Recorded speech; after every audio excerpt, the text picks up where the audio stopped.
For 2 months, it was a military rule at the house. We're making 1, 2, 3, 4, 5. These are the dishes. And my family were like, can we just have normal food for once? I want something. I want pasta. So the kitchen was my escape somehow. When I wanted to shut off the news, get my brain to have a little bit of rest, I would put some music or a video and start writing the recipes and testing them out. I don't eat eggplants. Oh my gosh. How? I don't like them. At all?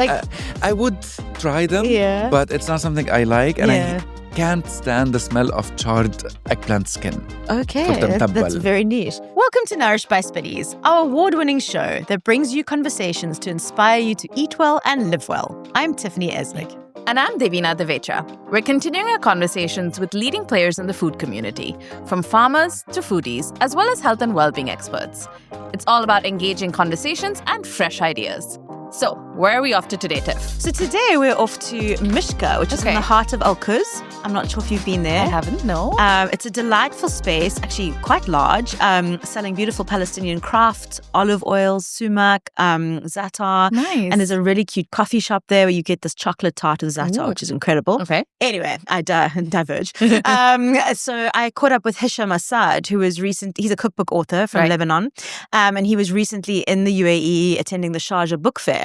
And so, he was hosting a supper club. And so I jumped on the chance to have an interview with him. Nice. I was unfortunately unable to make it to the book fair this year. It was actually on my list, but hopefully next time. It seemed like there was a great lineup. I'm also sad I missed it, but next year. Next year. So I don't know if you know much about Hisham, but he started as a food blogger before he launched his first cookbook, Bayrut, in 2021. Nice. It's such a beautiful, sort of homage to the city.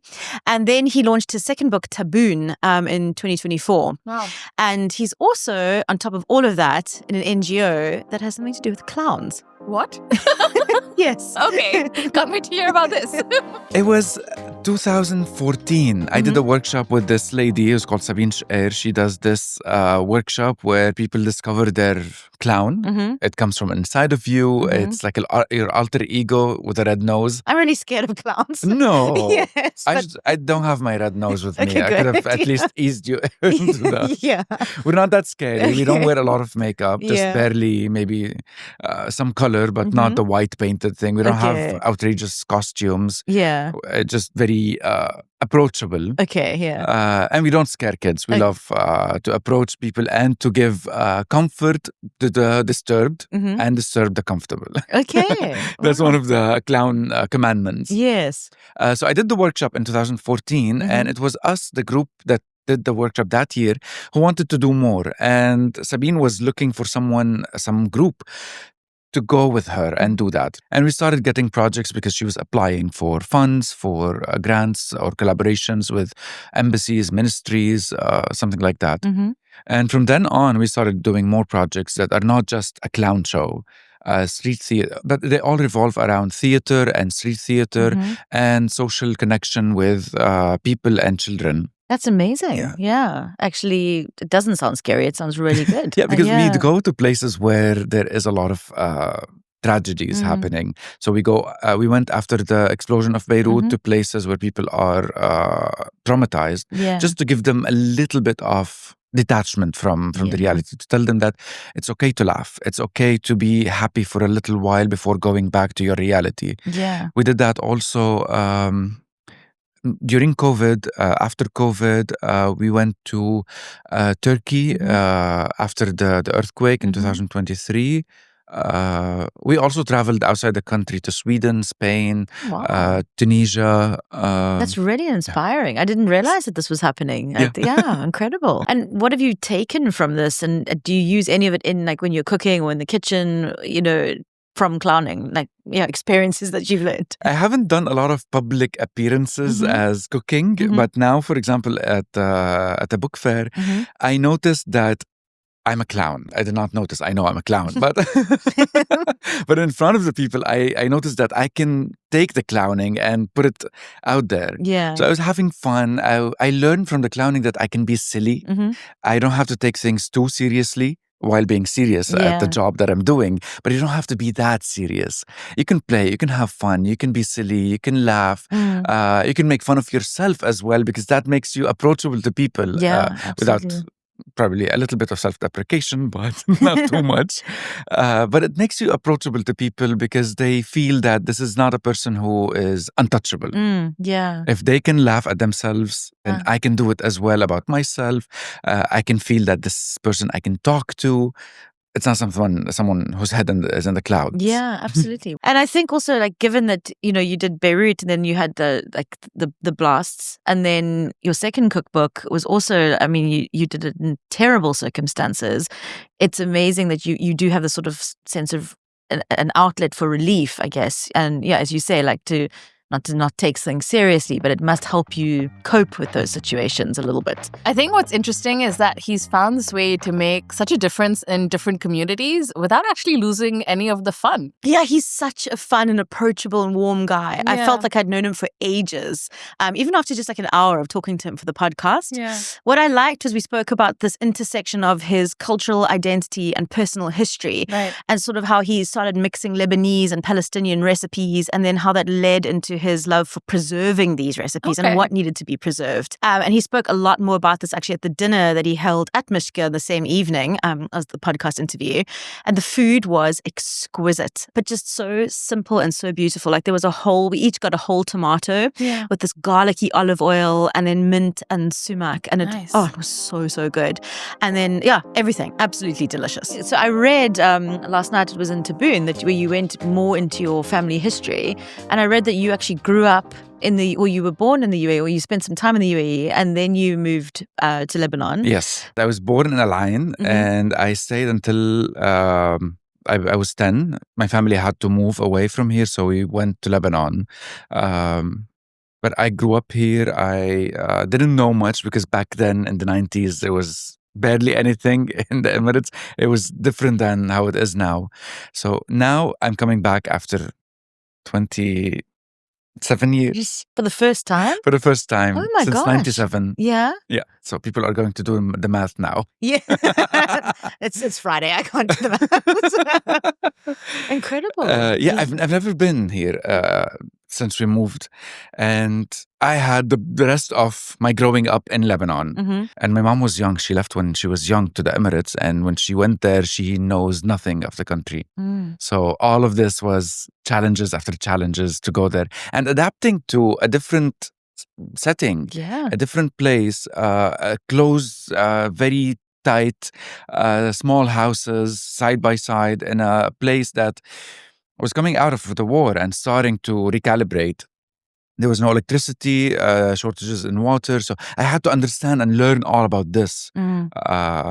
So that was part of me growing up and understanding things. I didn't know that we were Palestinians because we didn't speak about it here because everyone is mixed. But there was the religion, the religious factor, the nationality, the last name, the accent. I had to change my accent to go to Lebanese because we didn't speak it. Here in the UAE, it's all mixed, so no one cares about how you speak. There, you're in a Palestinian refugee camp with people who grew up in there, but they mingle with Lebanese people and they had to learn the Lebanese accent. So for me, I had to slash my Palestinian accent and try and fit into the Lebanese accent. And I still speak that.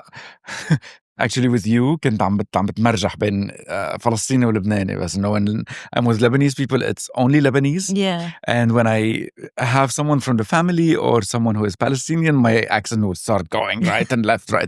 It's a lot for a 10-year-old to do, to just realize that, okay, I need to start changing my accent. I mean, you're not really even self-aware at that age, It was only after being mocked by the children from the school bus. Because I speak differently and they were laughing at me. Why is he saying that? Why is he saying something that is different than us? So I had this switch started going on in my head that, I need to fit in. Okay, wow. And I read that you grew up, your parents were into food as well. My dad's family is a family of butchers. My grandfather was a butcher. His wife also was a butcher. This is my dad's side. And then all of my uncles had to learn the trade because they had a small butcher shop in the camp. And then when they came to the UAE, they still butchered. They still did that. Some of my uncles worked at Spinneys as well. Oh, wow. Okay. In Abu Dhabi. Yeah. And they helped set up the Spinneys in Lebanon when they opened in early 2000s, I think. Yeah. So they are involved in the food. They did. No one did food business, but they were butchers and they dealt with meat. And my mom learned from her sister, her mother-in-law, and she did a lot of self-development to learn how to make good food because she got married at a very young age, but she acquired so much information and practice, and she makes really good food, and that is not by her son's testament. It's other people's testament that I take into consideration. I think it was destined without me realizing that, because I studied graphic design and I went into food by chance because I wanted to do something after work. So I started a cooking blog. I started learning from my mom when she's teaching my younger sister, because girls have to do all the cooking, you know.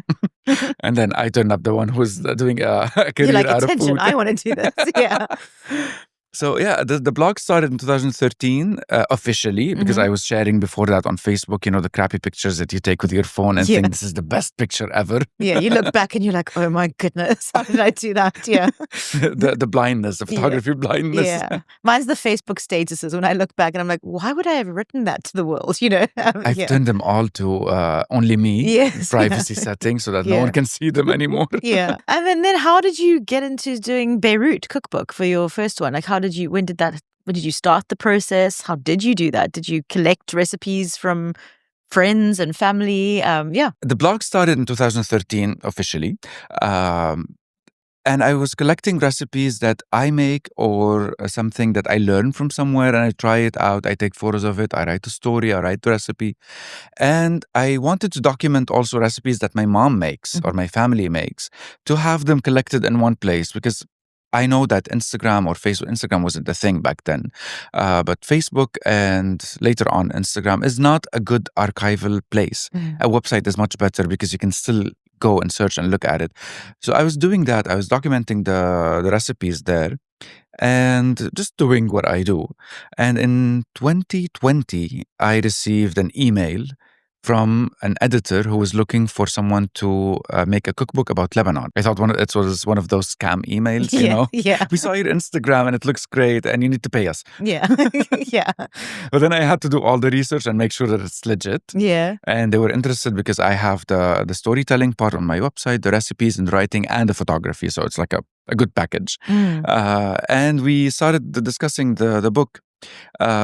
We decided on Beiruti food because there isn't much about the focus on Beirut. There's Lebanon and the Levant, Bilad al-Sham, but Beirut specifically is not that common. And they also, as a publisher, they know what sells as well, so they did that very well. So I had to look and research and ask people around and try to create the recipes or learn it from them and recreate them at home. And looking for recipes that are less common or less documented or less known outside of Beirut.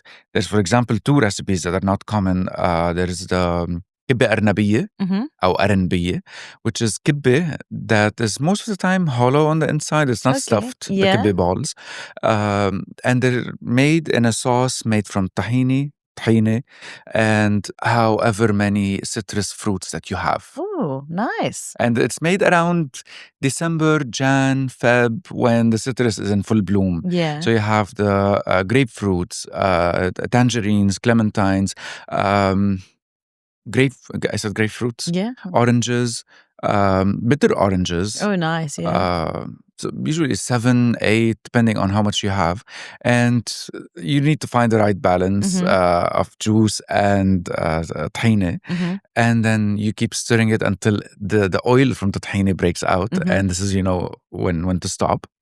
And what does it also have? It sounds Onions amazing. Like just and that. baby onions and meat cubes. So you have the kibbeh and the meat cubes. Oh, wow. But you can make it without. Yeah. And there's also the mfatta, which is also tahine with rice that is overcooked and stirred until it's like a gloopy, fudgy texture.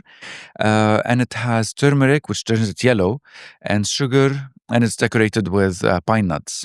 But it takes 2 hours of stirring.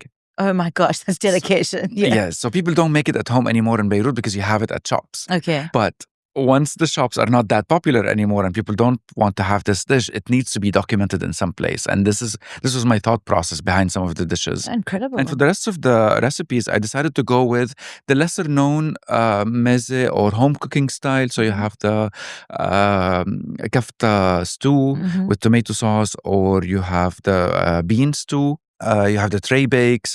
That is not very common in restaurants. You have the hummus tabbouleh and mtabbal and all of that. But I wanted to go beyond that a little bit. That's so great because it's a challenge for you as well. And you must have learned so much, you know? I had to learn a lot from my mom because we were in quarantine and lockdown. And for 2 months, it was a military rule at the house. We're making 1, 2, 3, 4, 5. These are the dishes. And my family were like, can we just have normal food for once? I want something. I want pasta. Can you please just stop? Yeah. And the other challenge was to learn the recipes from my mom because, I don't follow a recipe when I'm cooking. Okay, yeah. But when you're teaching someone, you need to have exact measurements to get the flavor and the flavor profile for someone who doesn't know how it should taste like. My mom mothers are not good with this, are they? Like my mother as well, if I ask for something, a pinch of that, a cup of, maybe a cup of this, maybe not. See how you feel. And I'm like, that's not really helping me, So I had to measure and weigh every single thing and then try and fix it a little bit, add more, add less or put less, depending on how we taste it after it's done. So it was a whole other challenge to do. Did you enjoy the experience though? Yes. It was a bit tiring in the beginning because we thought, okay, we're doing it in 3 months now or 2 months because we're at home, we're in lockdown, and I had the deadline in June, July, and it was March. That's incredible. It was a bit too squeezed. Yeah. But then when we figured that, okay, we're missing a lot of deadlines because of COVID, we're pushing it for next year. So I had a bit of more time. Yeah. But then in Lebanon, you have no breaks. Yeah. So after I delivered some part of the recipes to be photographed, the explosion happened in Beirut. So we had to stop for a while. I was volunteering in some work to do as clowning. And we were rehearsing and preparing for the shows that we wanted to do. And the team in the UK who was photographing the recipes were sending me photos of the set. And I was sending them photos in masks and in the rubble. Oh my gosh. I want to talk about Taboon because you did the whole thing in a terrible circumstance. And like, what prompted you to do a second book, and what kept you motivated to keep writing and photographing and creating these recipes? I did not have any plans to have a second book because I did not really know the impact of Beirut that it had.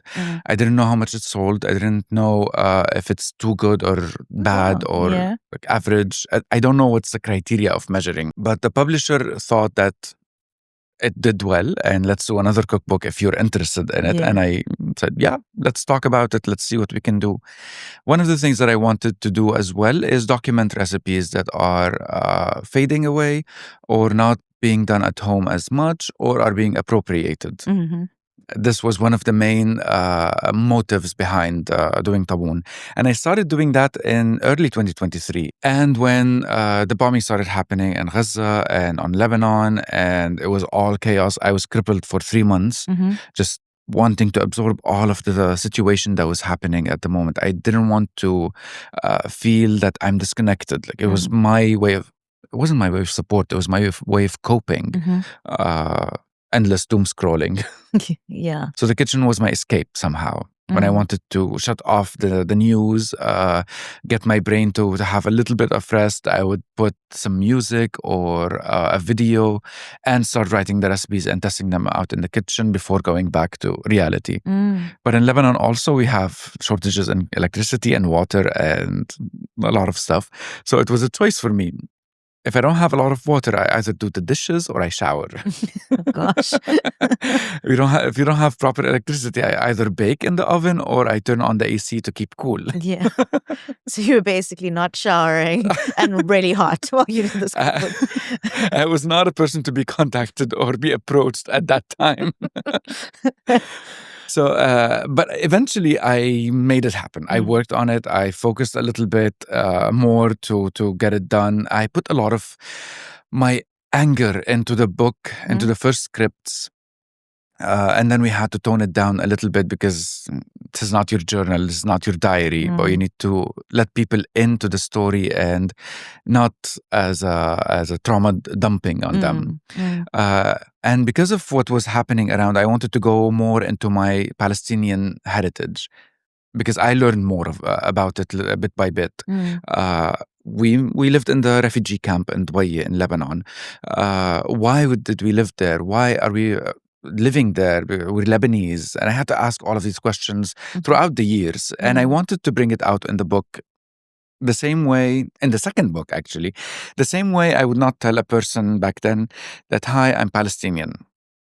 Because I know the prejudice that people have against Palestinians in Lebanon at least, and in some parts of the world. So it was something that I left for the second meeting or the third meeting, or maybe at work, I would not tell them that I'm Palestinian because my ID is Lebanese and they don't have to know that. But when they ask me, where do you live? I say, in Dubai. And then they ask where exactly. I say, in the camp. They say, oh, okay. And it goes either ways. Either, oh, I have friends there, I know some people there, or the conversation ends. Sure. So for me, it was something that I left for later. And this is what happened with me in the book as well. It was something I realized later. Some people appreciated that and some people didn't. At the end of the day, you're being honest, you know, and put it out there. I think it's really good. I'm really looking forward to sitting and reading these in depth this weekend because I think there's a lot that I can learn from them. Like you gave a few examples from Beirut with dishes, what are some of the baked goods in Taboon that you think that you're really proud of to have in there or interesting that from like your Palestinian heritage? In both books, I mentioned Mishkah, and I tried two different versions. One that is the evolution in the Lebanese cuisine of the Mishkah, which is the rolls. And in Taboon, I wanted to make it into arayis, which is the flatbread that is stuffed with Mishkah mix and then grilled on both sides. Because we have maybe in the third book, I'll add the traditional Palestinian Mishkah later on. We have muhammar as well, which is chicken and potatoes in peppers and onion sauce that is baked in the oven. But I made it into fatayr because we wanted to have it in a baked style, in like a pastry style. When I was paging through, I was like, all right, I need an oven, a proper oven to be able to make these. You don't. I'm sure you can make them at home. But I made them in a small electric oven. Okay. Oh, wow. All you just have to have a thermometer or like an oven thermometer. Just tell the temperature. Yes, because that is one of the best things while baking. Because most of the time the oven will lies trick to you. Yes, completely.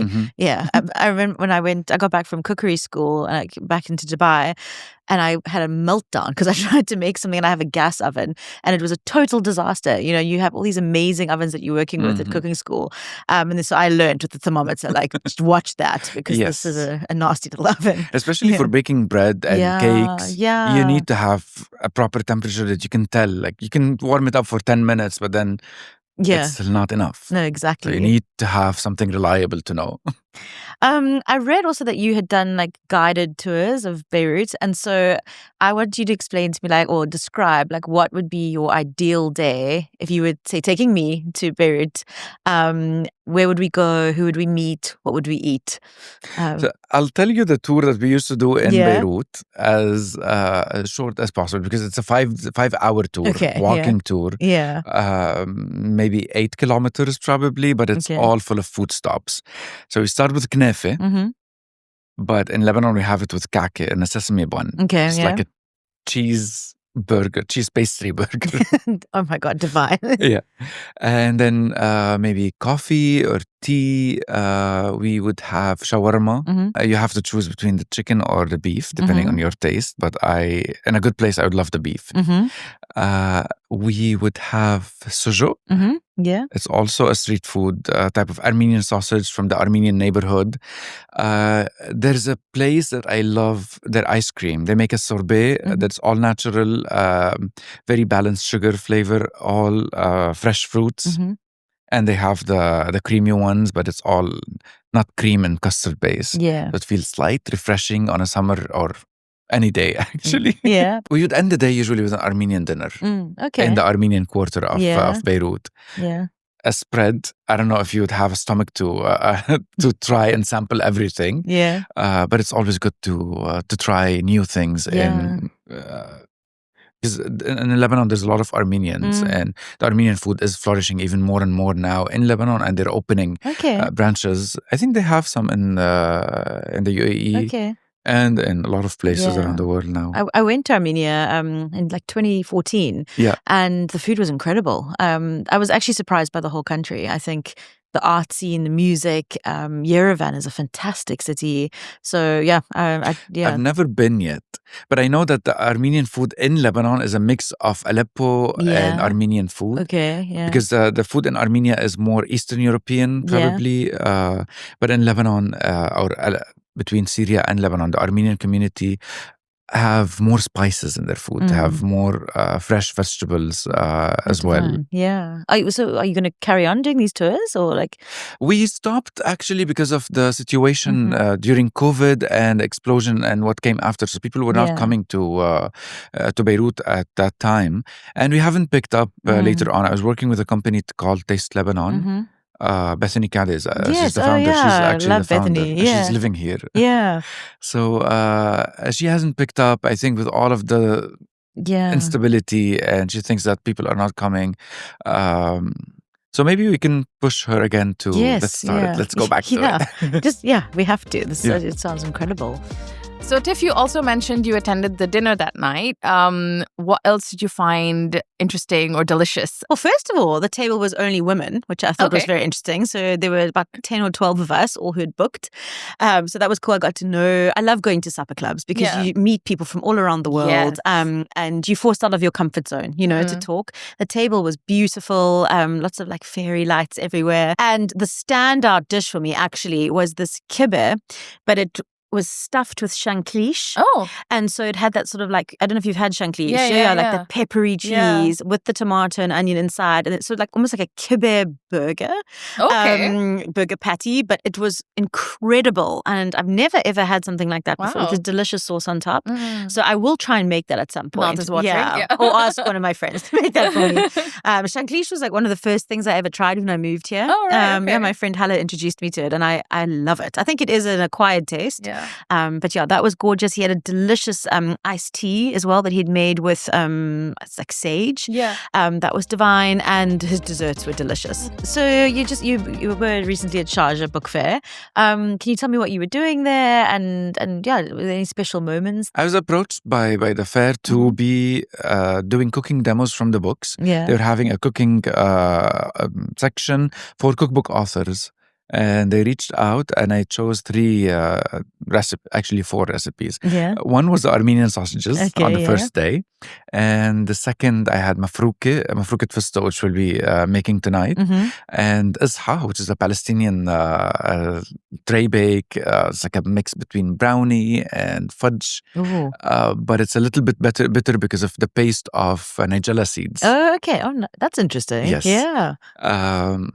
And what was and makdous lubie, okay. which is similar to makdous that is made with eggplants, but made in a easier way with green beans. Oh, I've never tried that. Yeah. I like the original version, but I don't eat eggplants. Oh my gosh! How I don't like them at all. Like I would try them, but it's not something I like, and I can't stand the smell of charred eggplant skin. Okay, that's very niche.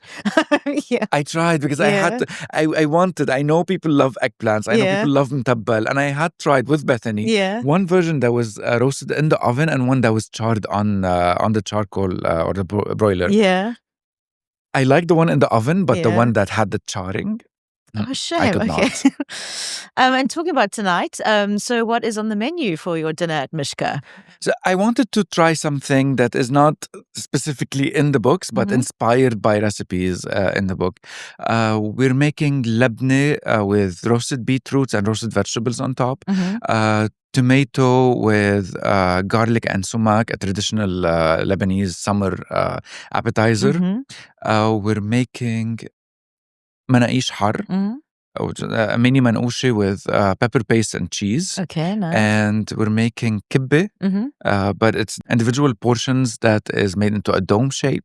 And I filled it with shanklish. Oh, I just to love have something shanklish. different than Yeah. the regular kibbeh. Yeah. And for dessert, we're making مفروكة فستق. It's the OG كنافة Dubai chocolate bars. Okay, yeah. It's the same كنافة or قطايفي dough that is made with pistachios, and it's in 2 layers with ashta in the middle. Oh, wow. Okay. I think they took the pistachio layers and they made it into the chocolate bar later on, but this is the OG. Yeah. And it's asmaliye. What Asmali is 2 layers of the kataifi dough that is baked in the oven. It's golden and crispy, and you have ashta in the middle. But I don't like how it's served, because when you try to eat it, it squishes and it oozes out the cream, and it's like a milfei. I also don't like how it's served. Yeah. Have you ever tried to eat a milfei? Yeah, it always crumbles, goes everywhere. You can't do it in a demure way, right? No. But I love milfei. So, yeah. So I make it into like a mix between asmaliye and the Eton mess. Oh, okay. So, yeah. Without the meringue. Yeah. But you just have the layer at the bottom, and then you have another layer at the top, and you have the cream and the ashta and fruits or fruit jam. Yeah. And like just have it. Oh, great. Messy. Yeah, that sounds super like comfort food. Yeah. I can't wait. So I have one last question to ask Yes. you. You're on the Nourish podcast, and so I wanted to know what nourishes your soul. Could be a bowl of soup. What type of soup? Chicken noodle soup. Oh, mine too. That's my favorite. The one we make at home when we make riz دجاج.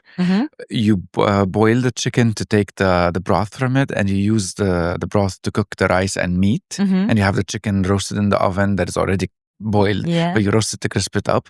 And we always serve soup with, it's not noodle soup, it's chicken broth, rice, and parsley with a lot of lemon juice. Oh, wow. That sounds amazing. Please, we'll put it in an upcoming cookbook, because, The soup is actually, I don't have any recipe of soup in the book, but I have the frike with chicken and meat. Okay. It's similar to the riz djaj, but it's frike. Okay. But I haven't had soup in any of the books yet. So, well, that's Maybe good. the third book. Yeah, absolutely. Yes, like. And I'm Devina Devecha. Hi. Enough said. Like, I am Davina Devecha.